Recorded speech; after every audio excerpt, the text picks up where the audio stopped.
Hello guys! Sa video natin ngayon, ituturo ko sa inyo kung paano mag-transfer ng pera from GoTime to PayPal. May nagtanong po kasi sa akin dito sa comment section kaya naisipan ko na lang gawa ng video. Medyo hindi po siya the usual way no kasi kung pupunta po kayo sa GoTime app, wala option doon para mag-send ng funds to PayPal. Meron lang doon to banks, to online wallet, tulad ng GCash. So papaano ka ba makakapag-send ng pera from GoTime to PayPal kung walang option sa GoTime app?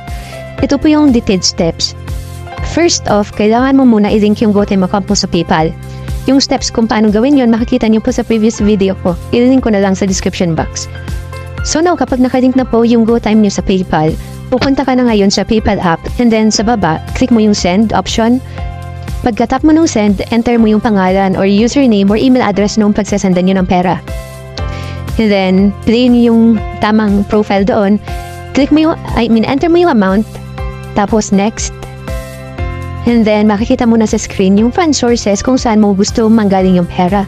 If you have successfully linked yung GoTime mo sa PayPal, dapat nilitaw dun sa screen yung card number na associated dun sa GoTime account mo.